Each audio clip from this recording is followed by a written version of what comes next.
مقطعنا اليوم رح نشوف هل ممكن انه بعد ما اشوط 100 تسديدة يتحسن عندي التصويب على العارضة ولا لا. رح ابدا اول شي ب5 تسديدات على العارضة واشوف كم واحدة بجيب منها، بعدها رح اروح اشوط 100 تسديدة على العارضة واحاول اني امسك التكنيك فيهن هدول ال 100 تسديدة اللي معي. وبعد ما اخلص هدول ال 100 تسديدة رح اشوط كمان 5 تسديدات على العارضة واشوف كم واحدة بجيب منهن، ورح نشوف هل بقدر اجيب اكثر من الخمس تسديدات اللي سددتهن اول شيء ولا لا. هذا الشيء رح نشوفه بمقطع اليوم، بس قبل ما نبدا اشتركوا بالقناه وفعلوا زر الجرس وحطوا لايك على الفيديو. خلينا نبدا المتعه الكرويه اللي معنا بهذا الفيديو. اول 5 تسديدات اللي مثل ما قلت لكم رح يكونوا فيك تقول تحديد مستوى، رح نبداهن هلا ونشوف كم واحده رح اجيب منهن. هيك اول تسديده من 5 تسديدات جبناها.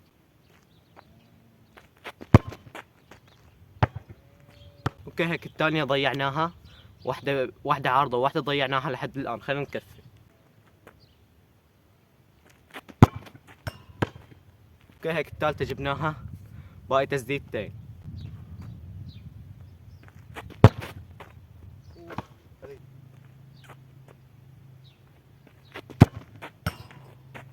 هيك كمان التسديدة الأخيرة جبناها، جبنا 3 شوطات بالعارضة من أصل 5، ضيعنا 2.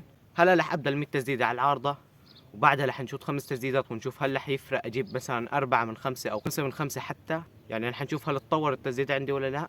علينا تحدي بدها وقت كتير طويل، فخلينا نبدأ وما نطول كتير بالحكي.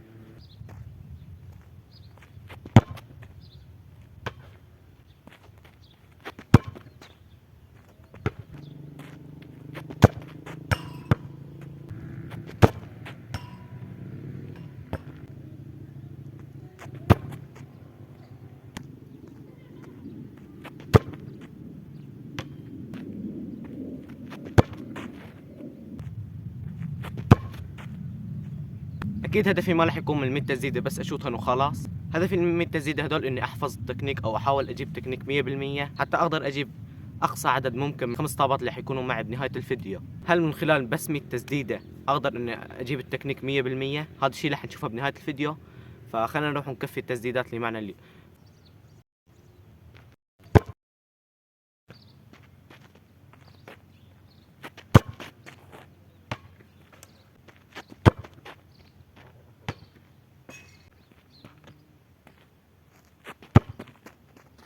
لحد الان وصلت ل 26 تسديده، تقريبا ربع التحدي، باقي 74 تسديده.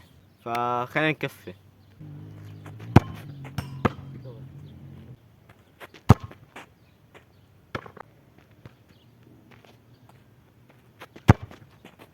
لحد الان صرت شايط 30 شوطه وما شفت لحد الان، لكن بعد شوط ال 100 تزيد هل رح نشوف التحسن ولا لا؟ هذا الشيء رح نعرفه بنهايه الفيديو.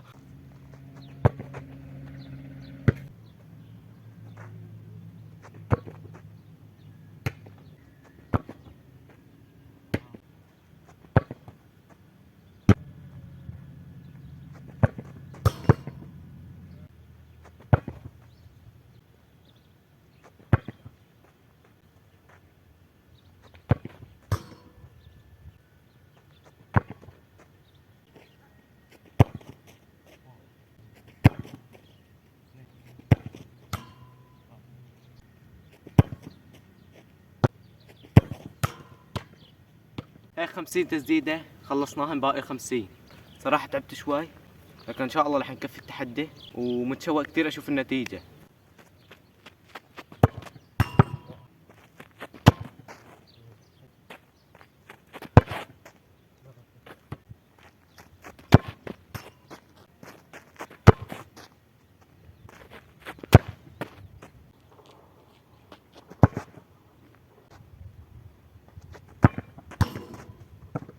لحد الان صاروا 63 تسديده.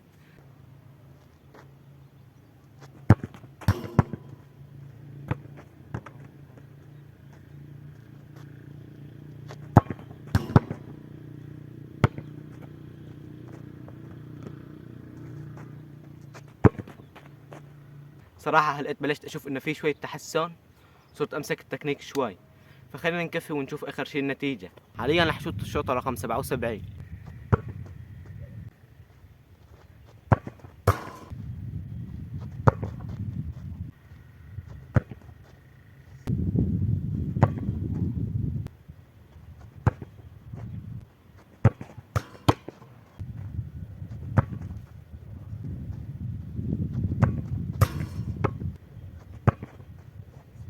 لحد الان شطت 86 شوطة، باقي 14 تسديدة او 14 شوطة رح نبدأهن هلا.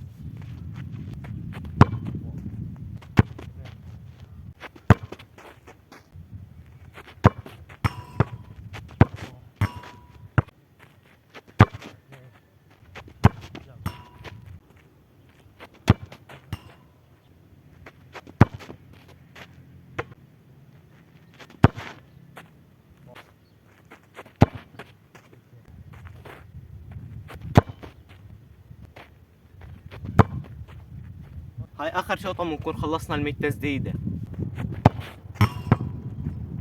هيك ال 100 تسديدة نهيناهن بعارضة. خلينا نشوف النتيجة هلا والخمس تسديدات اللي حيحددوا اذا نجحت التجربة ولا لا.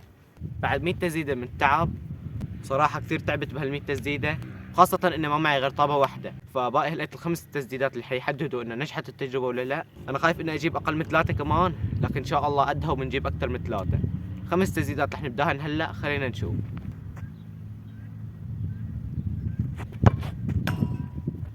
الحمد لله هيك اول واحدة جبتها، ان شاء الله نضل على هذا المستوى. خلينا نشوف الاربع تسديدات الباقيين رح نجيب منهن كم تسديدة. حرام هاي كانت كثير قريبة، باقي 3 تسديدات.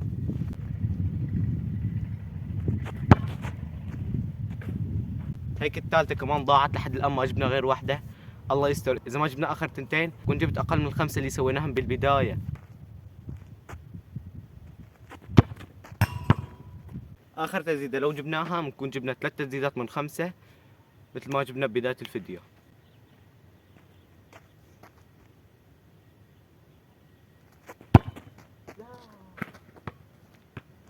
صراحة النتيجة كانت مو منيحة، جبت بس 2 من 5. أتوقع هذا الشيء كان من التعب، لأني شط ال 100 تسديدة وما ريحت أبدا، بعدين شط بعدها الخمس تسديدات، خاصة هلقيت الشوب والشمس كتير قوية، فأتوقع من التعب كان لازم إن نسوي هذا التحدي على أيام. يعني مثلا كل يوم نشوط 100 تسديدة لمدة 5 أيام، بعدين سادس يوم نجي نجرب. يكون هيك أفضل بكثير لو حبيتوا نسوي هاي الفكرة. كان حبيت أشوف هل مع المدى القصير لو تدربت على المدى القصير رح تستفاد، فمثل ما شفتوا النتيجة أكيد ما رح تستفاد، لكن على المدى الطويل وبالاستمرار تستفاد كثير. قليلا دائم خيرا من كثير منقطع. أما لو سويت مثلا 25 تسديدة كل يوم فأكيد رح تستفيد كثير. هذا الشيء اللي استفدناه من هاي التجربة. كما قال رسول الله صلى الله عليه وسلم: أحب الأعمال إلى الله أدومها ولو قال، أو وإن قال. رح أكتب لكم الحديث هون لأني ماني متأكد. هذا الشيء بدل إن الاستمرار وحتى لو على شيء قليل بفيدك كثير. لا تنسوا تصلوا على سيدنا محمد. هذا كان مقطعنا لي، ولا تنسى كمان الاشتراك بالقناة. سلام.